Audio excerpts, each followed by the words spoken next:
Hey Malia. Yeah? That's a pretty nice sweater, by the way. Thanks. But anyways, have you ever wondered how the Wahl match clips work? Not really. Oh, well. I'm pretty sure there's a lot of other people that are wondering how they work, so I'm gonna show y'all, not her. What are you doing today anyways? Extensions. Extensions? You're lucky that wasn't open. You know how many times I've dropped these all over the ground? I would have been laughing if all these. More times than I want to count. So kicking it off, they're right off the charger. Okay, so right now I'm trying to fade out the bottom section that I already created. And one of the things that I'm already noticing about the match clips is that the blade is flat, meaning it doesn't have a beveled edge like I'm used to. So this would be considered more of a fade blade versus a tapered blade that I'm already accustomed to on the Wahl Seniors. One of the things about it, notice how usually the beveled edge would be sticking out a little bit right here, but this time it's super flat. I'm having to really make them look down. That way the blade can rest flat on his skin. And essentially that's what this blade was designed to do, to be able to lay down as flat as possible on the scalp and really get close enough to really be able to take out any lines. And the match clips, they actually have a staggered tooth on them, meaning that the blade is staggered. One tooth on the blade is a lot shorter than another tooth.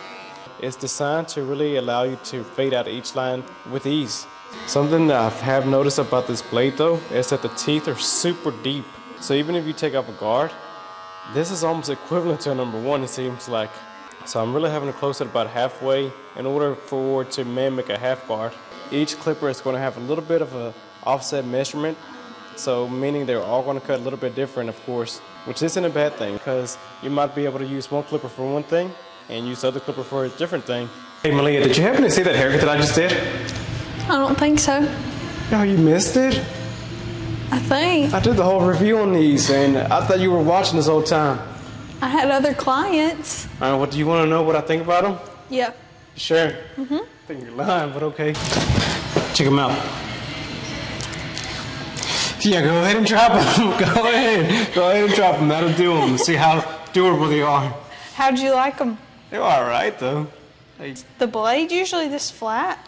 Yeah, so not necessarily. There's a difference between a taper blade and a fade blade. Taper blades usually have the beveled edge. I'm not really a big fan of the fade blade. Yeah. Why? Because whenever you go to cut hair, you got to keep the clipper at a certain angle. Like you pretty much have to keep it flat. Like pretending like that's the back of the head. Yeah. Like that's the only angle you can use. You won't have to use your wrist more to really be able to flick out. I do really like the Babbless because they have the notches. Yeah, the notches on the lever. I do like the notches on the Babbless. Yeah, and these don't have the little notches. Turn them this way.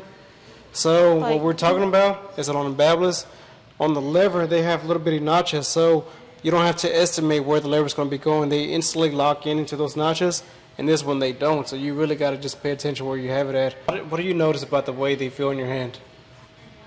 I don't like this. Don't like what? That? Because when I'm holding it, it's touching me. Oh, so if you're left-handed, the power button was going to be right in your way. But that's how every clipper is in a way. Not the Babbless. Not the Baptist. So can you tell which one she likes the best? We're supposed to be doing that. See? Sorry. Our Wahl review, we're talking about the Baptist.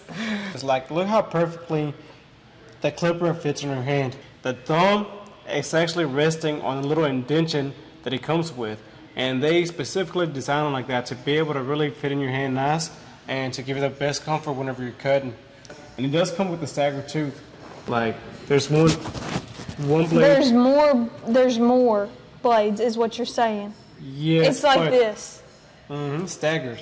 So one blade is thin, another blade is wider and thicker. Are you talking about the little bitty ones in between each one of these? Yeah.